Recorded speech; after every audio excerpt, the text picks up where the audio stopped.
Hey guys, welcome back to the Derick Legg podcast. We're back in the vault again today. We've got another great episode. We've got a local entrepreneur and someone who I've been excited to talk to. We've had her husband on, Erin Reis, and we had a great conversation about their gym that they own and run, co-own and run.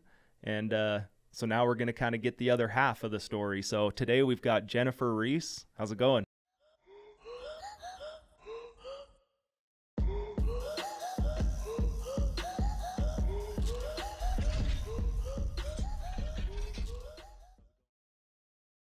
Good. How are you doing today? Thanks Good. for having me on. Yeah, I when I first talked to Erin about this, when he was telling me about you, I was like, well, we need to have her on. Yeah. And then I found out your guys' son fights. Mm-hmm. And so then I was like, well, we need to have him on. Yeah. And so It's kind of a whole family thing. So. yeah, when we went to the crown fighting last month, Uh-huh. 2 months ago, a month ago, it kind of just brought up all those conversations I had with Erin. So I kind of hit him up and was like, hey, we need to get you or your wife or your son or someone back on. So I'm excited to do this. I feel like for me, it's been on my mind for, a month. So, so I'll let you kind of tell a little bit about yourself. Everyone that's been on the podcast and follows us knows Erin. Anyone that's in the Jiu Jitsu, boxing, kickboxing, any of that game in St. George knows him and your family really well. So I'll kind of let you take over, maybe give us a little bit of backstory, maybe even just touch some points of why you're here, and then we'll just go. Sure.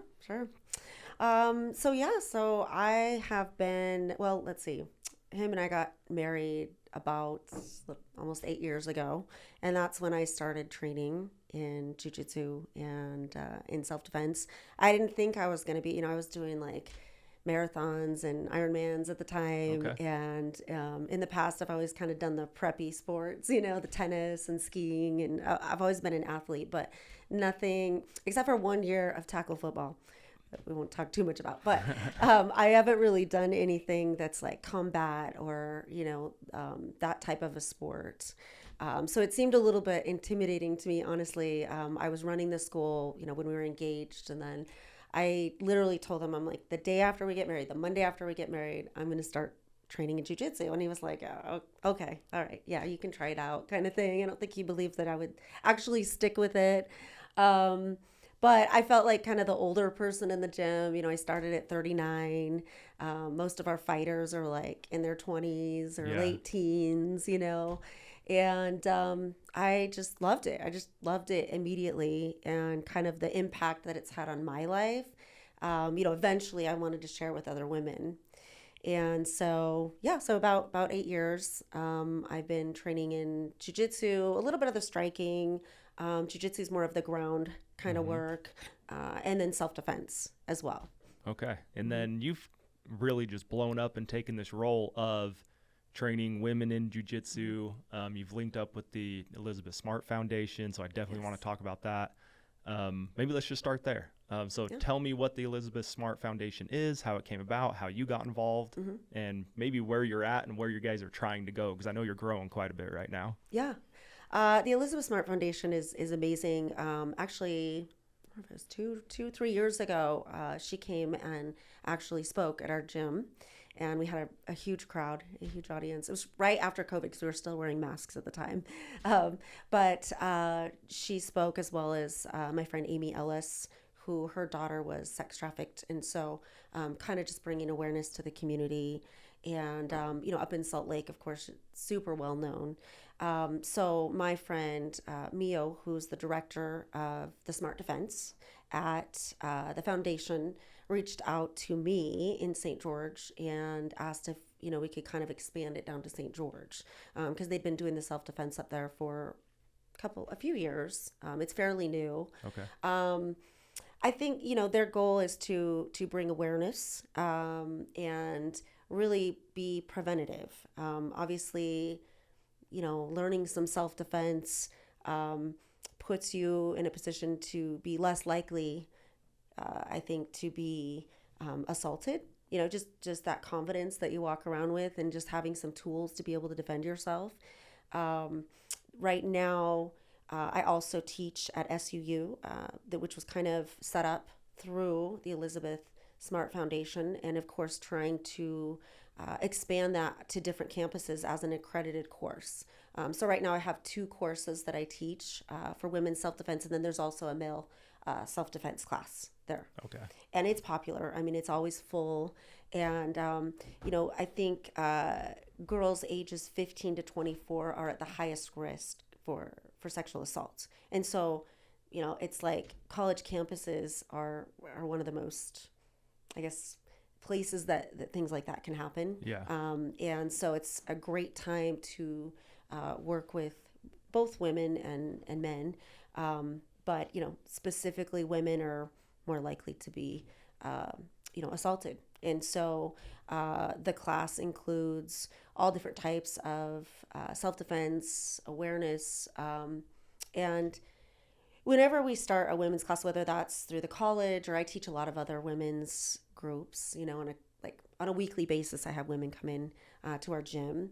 It's the statistics. I'm always surprised because I think, wow, 1 out of 3 women have been assaulted at some point in their life, sexually assaulted, or experienced sexual violence.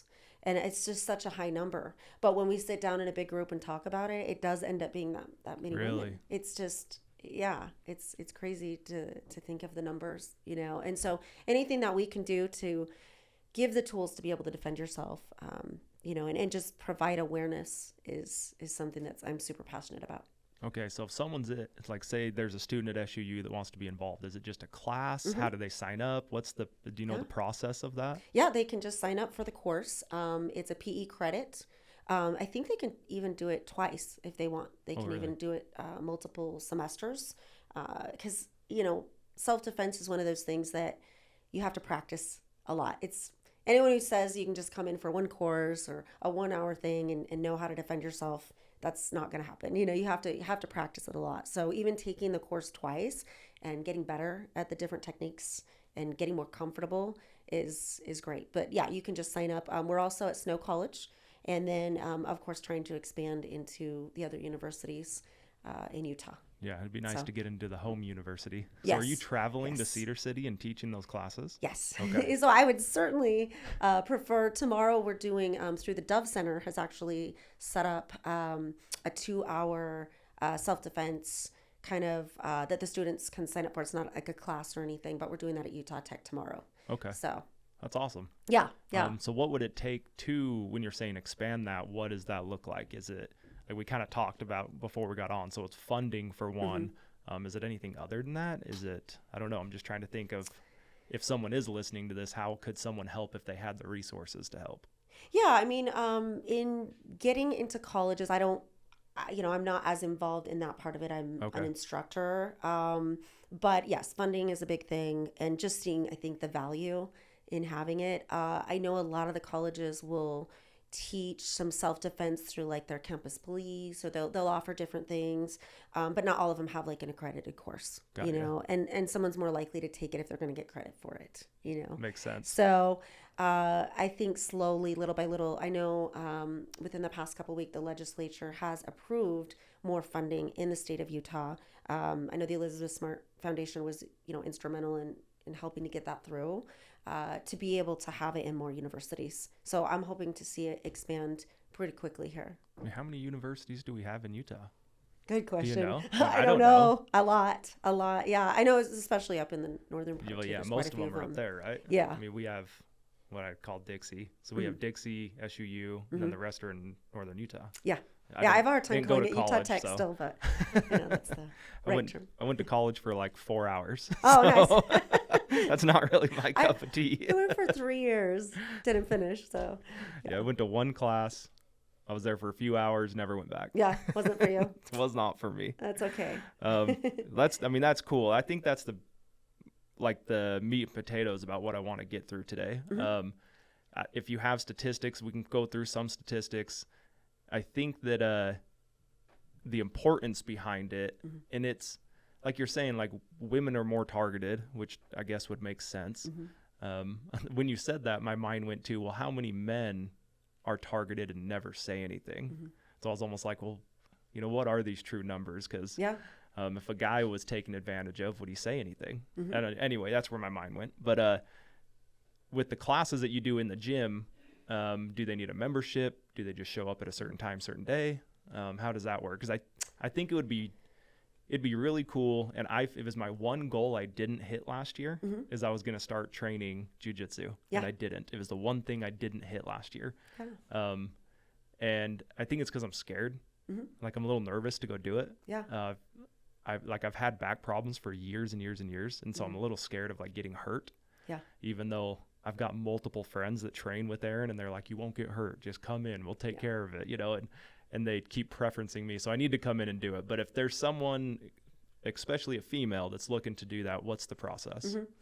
Yeah. So, I mean, a couple of things, you know, I started at 39 again, and I don't want to get hurt. So, you know, I'm selective about my partners that I train with. I'm not afraid to, the greatest thing about jiu-jitsu is the tap because it ends everything. So, you know, especially I tell my women when they come in, they're new. I mean, imagine, I think a lot of times men, when they're younger, they wrestle around with their brothers or their dads, or they're playing those sports that are a lot of contact. Yeah.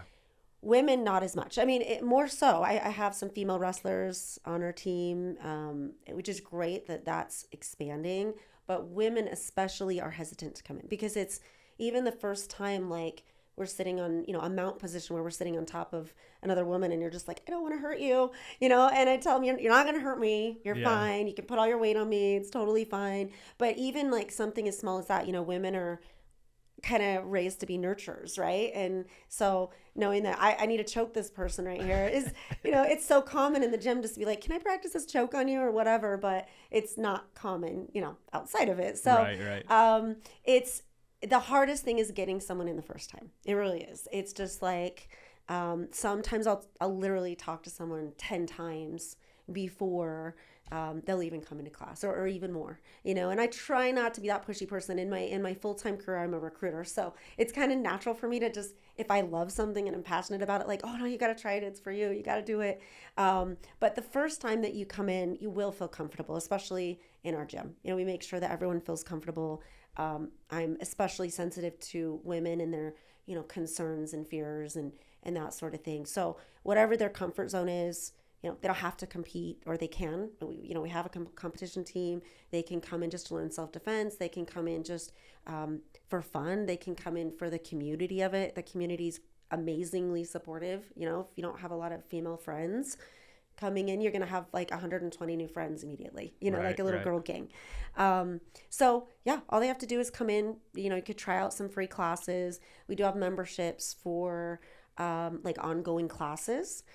I also do a lot of women's groups. On Wednesday of this week, I'm doing partnering with the running center because, you know, runners are out there like running early in the morning. Yep. Yes. So through the running center, you can come in and it's a free seminar that I'm doing on Wednesday night. So I do a lot of those types of groups. I do a lot of young women's groups and they're just a free seminar. So if anyone gets together, you know, a group of 10 or 12 women, I'll do a free seminar, and it's an hour to 2 hours, and it's just kind of a very, you know, introductory kind of thing to self-defense. But it's great, especially for the teens that are going to be starting to date soon and that sort of thing, just to have that awareness, you know. Yeah, I think on top of that, and you kind of touched it earlier, is the confidence that would come with it. Yes.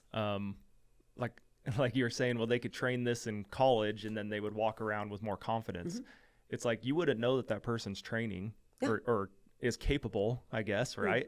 But the confidence that they would extrude would make them less of a target, I would imagine. Absolutely.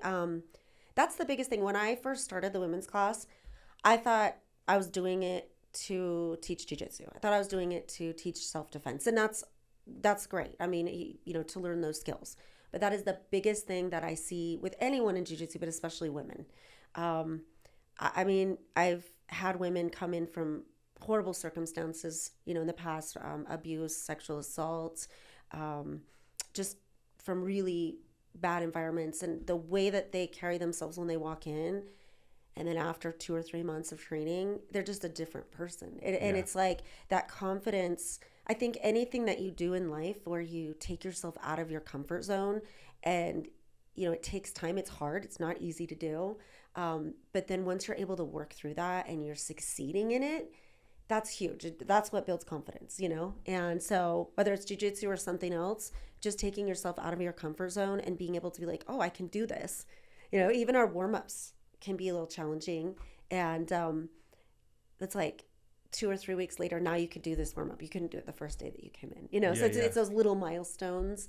But yes, confidence, when you're carrying yourself with confidence, you're a less likely target. You know, when someone wants to assault someone, I mean, I'm not a perpetrator, so I don't really know 100%, but you know, someone's definitely more at a target, or as a, you know, they're more of a target when, especially women, we're taught to kind of take up less space. You know, we're taught to not be as loud or not be, you know, those kinds of things.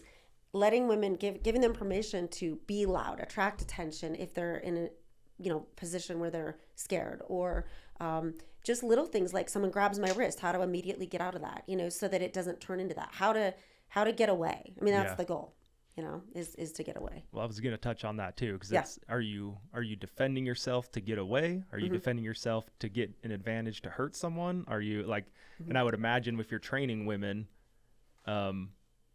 really training anybody, I guess. I mean, that's like a lot of the handgun and weapon courses I've taken. It's like, hey, if you can get a chance to leave. Well, yeah. You know, and so it's kind of the same thing. If you can just get the advantage enough to where you can get out of there, get out of there. And so instead of immediately being overpowered, you can learn those skills to either get even or get the advantage to move on. Yeah. I always tell the girls, I'm like, if someone wants your purse, I don't care if it's a Louis Vuitton purse, just give it to them. Give it to them. You know, it's not worth it, right? If someone wants my child, if someone wants to rape me, if someone wants to hurt me, though, I'm going to have to fight. It's not going to be comfortable. Just knowing how to defend yourself doesn't mean you're not going to get hit, doesn't mean you're not going to get hurt.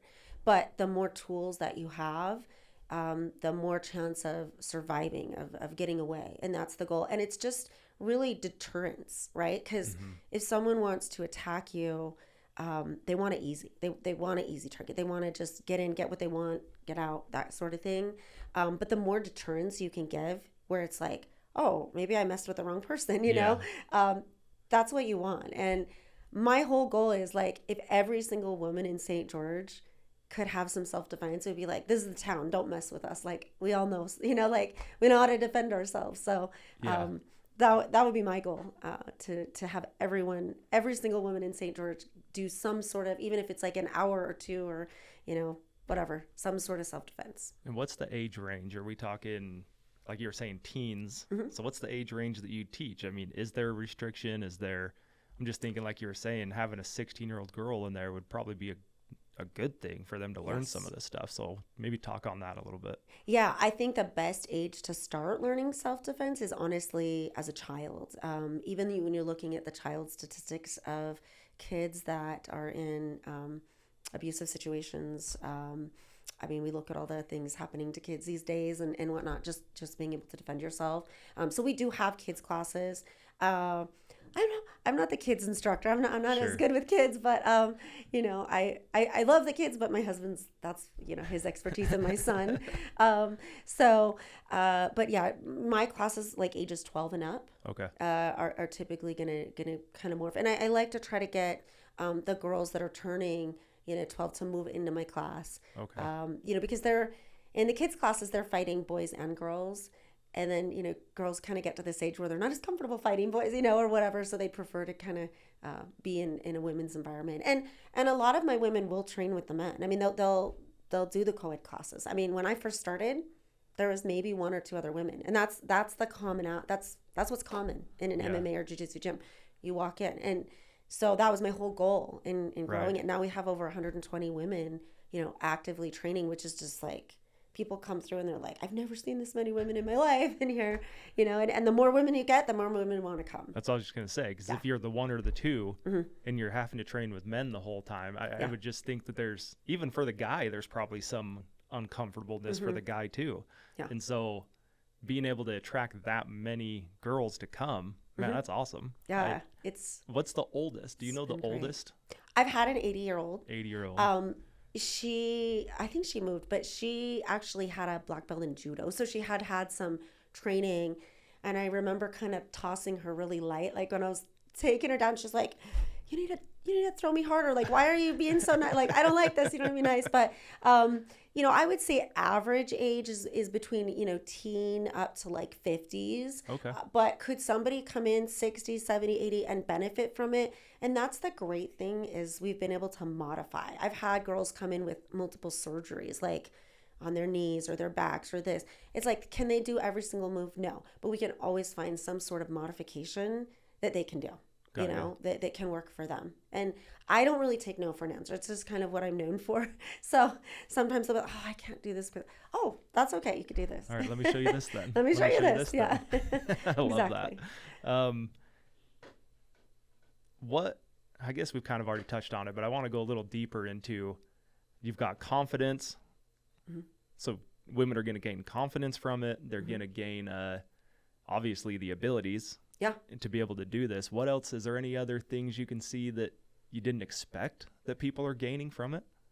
Yeah. I mean, like I said, the community is huge. I feel like women, especially, when they're married and they have kids, and it's harder to go out and make friends. And I guess what I've seen is that, and again, I'm kind of speaking in generalities here, but a lot of times men are afforded the opportunity to have multiple hobbies. They're not always the main caregiver. And sometimes women only get one thing. They only get one night out of the house or one night, and so like I've noticed that the women in our gym are even more consistent a lot of times than the men. And that was unexpected. Even like when I first wanted to start the class, my husband's like, not a lot of women are going to be able to come in. Not a lot, they're not going to want to be as aggressive as you. They're not going to want to, so you're going to have to do this. And not a lot of women are like, I'm like, yes, they are. A lot of women are like me, and a lot of women can benefit like I have. And I had to kind of prove him wrong a little bit, but he loves training women. He's great. But just looking at historical numbers of the women that train in MMA gyms, what he was saying was mostly accurate. But I wanted to prove that wrong. So the community and just having that support, is great. And also just the physical fitness of it. I mean, like I said, I don't want to say I was a good runner. I was never a good runner. I was pretty good on the bike and the swim.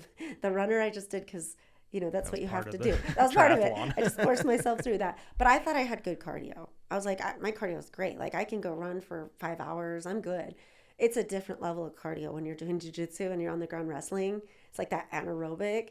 And so I've had one of my girls, she lost, 60 pounds. Wow. From coming in and training. And she's the one that had the knee surgery and everything else. And it was like just seeing her transformation of, both confidence and just the physical part of it. It's a great workout. So yeah. What about you? What's changed about you from doing it? Again, we've kind of touched a few, but I can just tell by sitting here, you have so much passion behind it. So I do. What's one of the main things, one or two things that you light up when you talk about it? So what's something that's changed about you since you've started doing it? Well, like I said, I've always been into some sort of athletics. I've done CrossFit. I've done a lot of things. But the biggest thing for me was competing. And I did start competing when I was a white belt. I did really well as white belt, blue belt.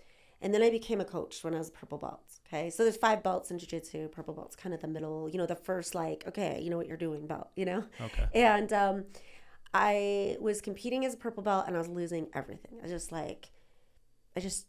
I think because and it was all mental. It was all like, I'm not good enough to have this belt. I'm not, and now I'm a coach. And if I don't win, the girls are going to think like I'm a fraud or something. Yeah, pressure now. Yeah.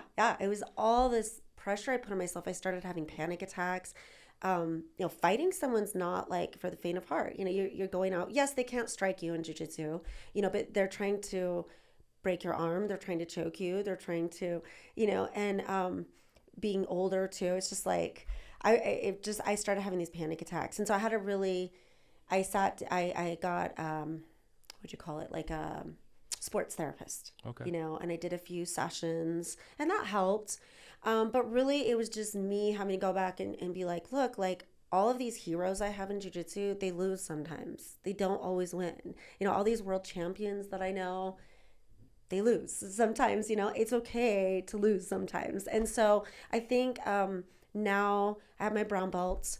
And it's been different. I've been winning, I won nationals and worlds and it's just that different mentality that I went in. But that was my biggest thing is like, I love rolling in the gym. I love training. I love teaching, but fighting somebody one-on-one, it's, you know, it's scary. So I think I've been able to overcome that, and just that confidence building alone, as well as just being a leader. You know, for me, I've managed teams in my career and whatnot, but it's different when you're working with women and there's all these past things that come up that you've got to work through, you know, different triggers.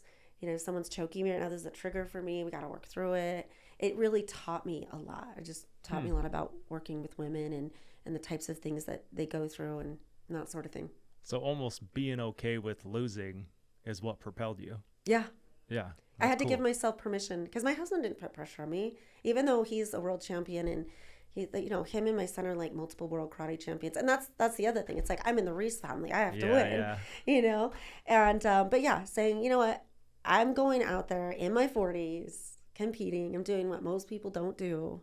And I think just having all my friends who are all world champions, it was just like, oh, I got to win too. But yeah, it's helped me get through it. And once I didn't have panic attacks when I was competing, I could actually see the person I'm competing against, you know, not like black out, and be more strategic and able to start, you know, winning some tournaments. So it's like you had this little internal battle of the pressure on top of yourself, and then moving past that is what let you succeed. That's cool. I like that story.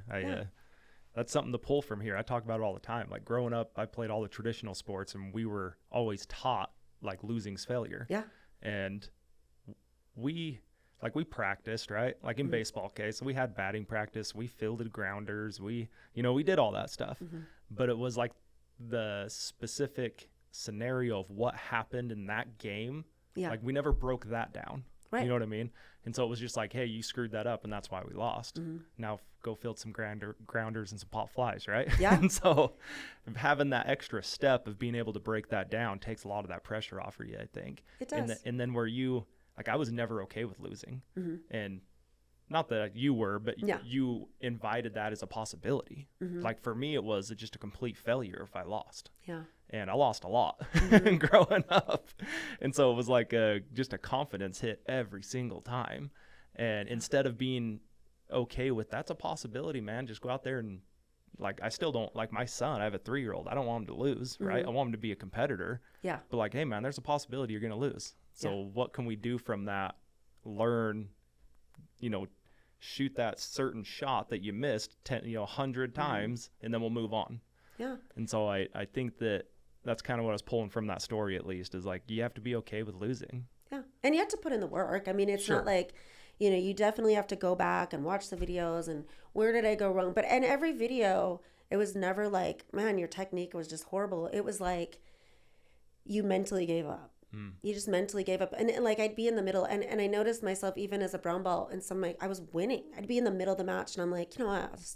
That's all right. I'm just going to give, like, and I'd have to talk myself in the match in the middle of this, 5-minute match. Like, no, you're winning. Like, keep going. Like, you're good. Like, keep going. And it's been a challenge, which is weird because I've been confident in every other area of my life, but it's one-on-one. Like, you don't even have a team to blame, or it's just you. It's just you and the other person. And it's trying to. I still, I'm working on that. It's still a work in progress. I mean, that's a whole different kind of struggle, really. Like you're saying, it's just, you're battling yourself. Like you're battling yourself during the fight. Yeah. Do you think that's common with fighters? Yeah. I think.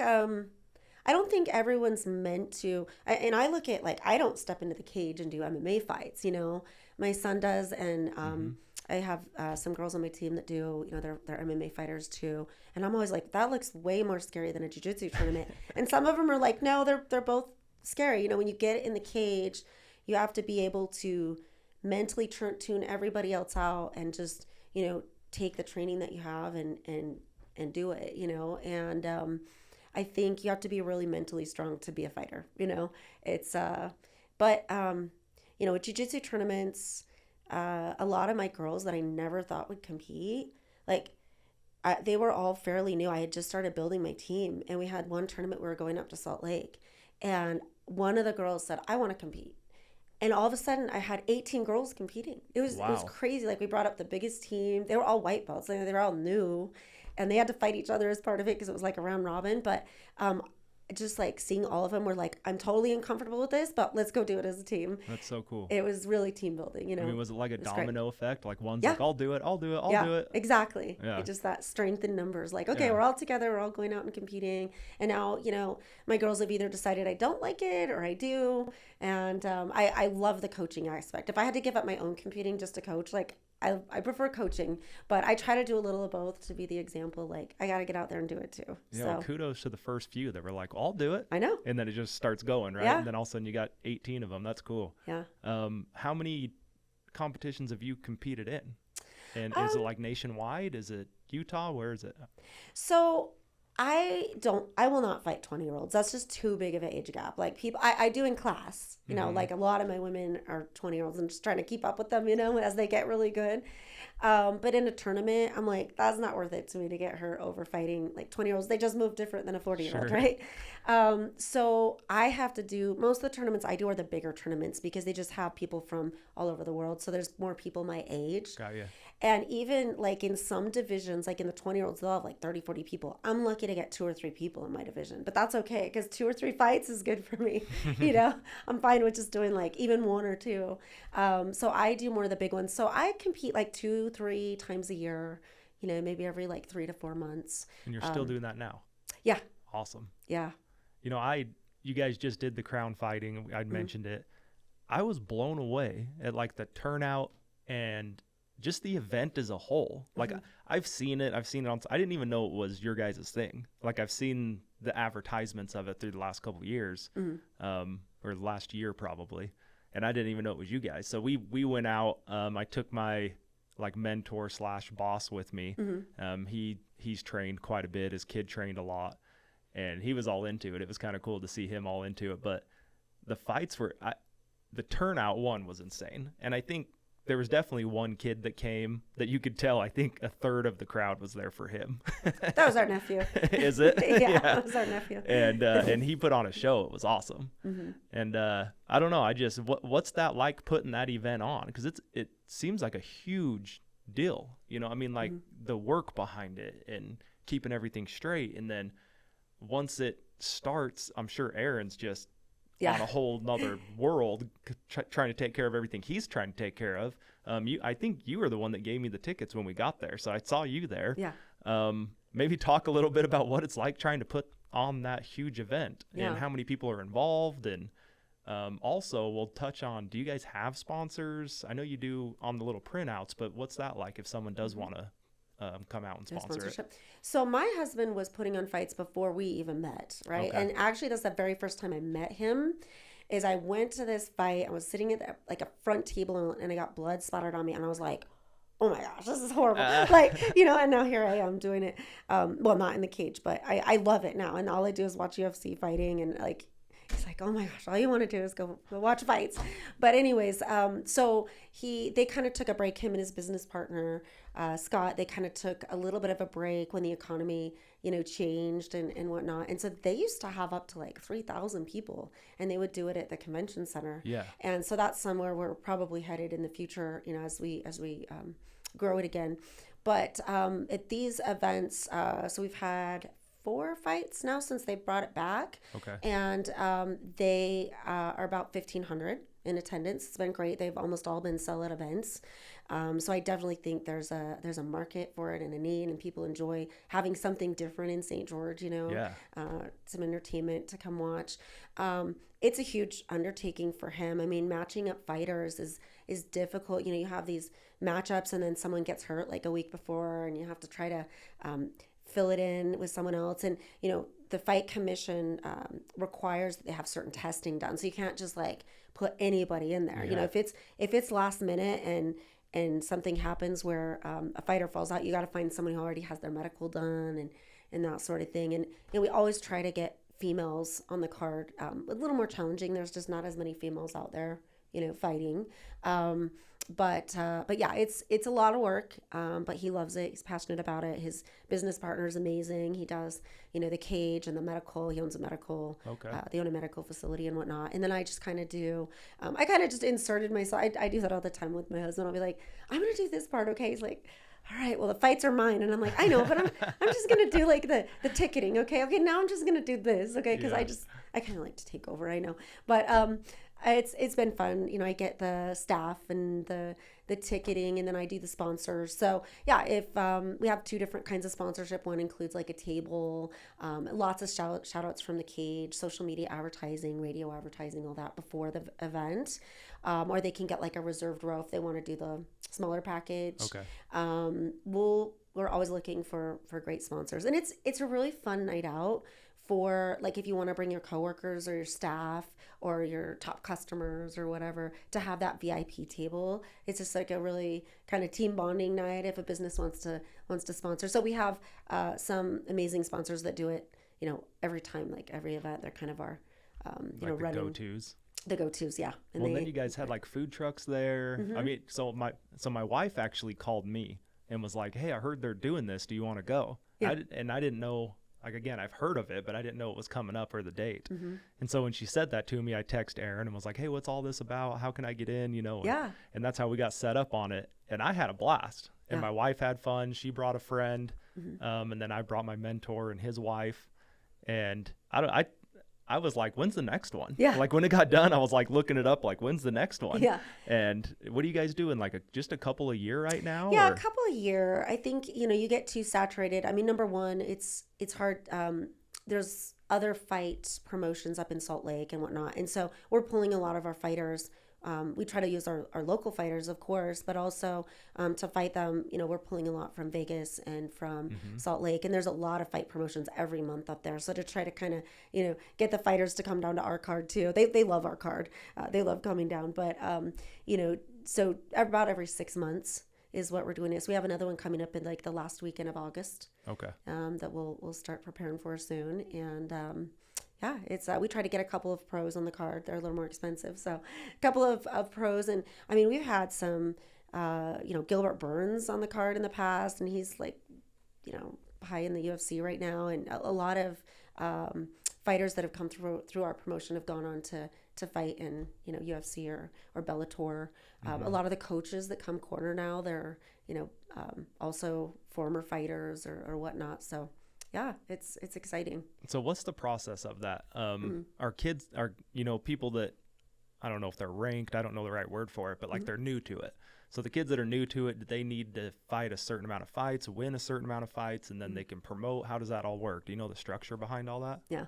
Well, funny story. I get the calls for the gym, and I constantly get people calling in like, I want to fight in the UFC. Like, can I come in? I have to like be the person that gives them kind of a reality check. Like, yeah. Okay, come in and train, you know, for a while, and then you start amateur. And then, you know, once you get a certain amount of amateur fights, then anyone can go pro, but I mean, you know, you really want to start in amateur and build up a good record, build up a winning record, you know, and then move to a pro status. And then, you know, once you're a pro, there's no going back. So if you are a pro and you get too many losses on your record, you know, it's kind of career ender, you know, so you definitely want to have the experience fighting as an amateur, get that record and then get that experience, and then you can move to pro. So when we have new people come in, you know, we let them know, hey, you know, to do MMA, you got to learn Jiu Jitsu, you got to do, you know, wrestling, boxing, Muay Thai, ground and pound. I mean, it's a lot of hours put in. And of course, there's people that come in that have had a really good like wrestling background that can learn a little faster, or you know, they've done boxing, they just need to learn the ground stuff. And we have some people that just kickbox, you know, they don't do MMA. So pretty much. Do you think there's one style that's more important than another? No, I mean, you know, I'm biased because I like the jiu-jitsu part of it. I think it's good to have, depending on the purpose. I mean, if you're going to fight in the cage, you should have a good solid foundation of all of them. Okay. You know, I think, and for self-defense, like jiu-jitsu is amazing, but you also need to know how to defend someone punching you. You know, you can't just do jiu-jitsu. So with my women, we'll put on the MMA gloves, and we don't strike each other super hard, but just to practice, you know, blocking punches. If someone takes us down from standing, how do we, you know, get them down to the ground if they're trying to punch us? Elbows, knees, we use a lot of them. But yeah, if you're going to step in the cage, you need to learn everything because you might think it's going to be on the feet, but once you get taken down, you need to have that that good, Jiu Jitsu or ground and pound wrestling, all of those. Well, that's what we had noticed during the fights is there was one, if I'm thinking of, there was one that he had knocked the other kid down a couple times, but he wouldn't go to the ground with him. Yeah. And I kept thinking, like, that dude doesn't have a ground game. Yeah. And, like, he dominated standing up. But Yeah. I'm like, every time it went to the ground, he'd just stand there and let the other guy get up. Yeah. It might be that he had a ground game, but if you're going against, like, let's say, like, we have a fighter who's a D1 wrestler, right? And he's good at striking, too.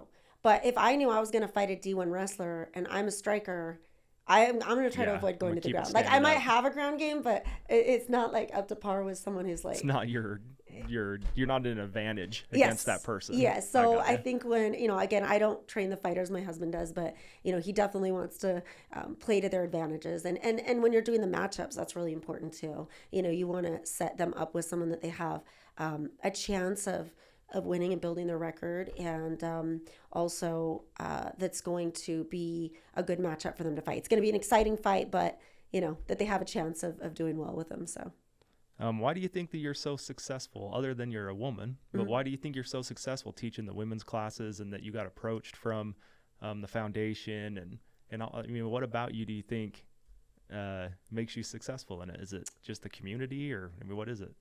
Yeah, I mean, like you said, I'm super passionate about it. I love it. And I'm not always the best person in the room. I travel to a lot of gyms, but I'm consistent. And I think people respect that, like, I'm going to show up every day and train, and I'm not afraid to train with anybody, like the guys, the girls, the, world champions. Like, I just always want to get better. I go to a lot of seminars, try to get better. And I think, to have a strong leader for a women's group, you can't really have like an ego and make it just about yourself, and like for me, like I said, coaching is more important. I just love seeing women grow, become more confident. I absolutely love to work with women on each of their goals. So, I mean, like I was saying, some of them come in that really want to compete. Some of them come in and they just want to learn the self-defense part of it. So I want to try to help them reach those goals. And I think just individualizing it. One of the other things we do is, I hate to say this, but sometimes women can be kind of cliquey, or, it's the women are known to be kind of cliquey. We switch partners every single technique that we do, because I want to make sure that everybody gets to know everybody. Everybody is there to support everybody. And that's the culture you're building. That's why it's a whole 120 gang. Yeah. And they're amazing. And they've taken it from there. I'm like, now it's not me building it as much as my group. They're just amazing. They're great. So is there certain days that the girls meet, or is there a certain day or time? Yeah. So, I mean, I teach over our Sunset location too. My son runs a Sunset location. Our schedule's online, if you go to the Fusion MMA site. But yeah, I mean, I do nights and mornings. Okay. So I have morning classes, I have evening classes, I have a class on Saturday morning. So I try. That's the other thing, is I try to make it accommodating to everyone's schedule. Can make at least 1 or 2 classes a week, if not. I have girls that come twice a day. So. What about kids? Is there anything that the kids can do while their moms are there training, or their dads are there training? Yeah. So my women's class is actually the evening class is during one of our kids' classes. Okay. And that kids' class has gotten very big because all the moms come. So then that's what I figured. They bring their kids. So yeah, the kids can train even if it's not the exact same time. They can come right before, and then they all just kind of hang out and play. Sometimes we'll lock them in the cage, and they love playing in the cage. Let them go. Yeah. That's awesome. I mean, that checks off pretty much everything I was going to go through. Is there anything else you want to add to it? I mean, maybe shout out the website, your social medias, whatever else you want to put out there. Yeah. Well, again, I appreciate you letting me get the message out of, my first podcast. And it's certainly something that I want every woman to, if it's something that they've been thinking about, just do it. Just come in. We will make you feel comfortable 100%. It seems intimidating, but you'll probably fall in love with it. We have our Instagram is @FusionLadySharks. And so definitely can come check out our women's group.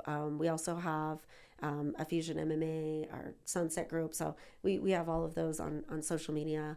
And our website is fusionmma.com. So they can also go to that. Okay.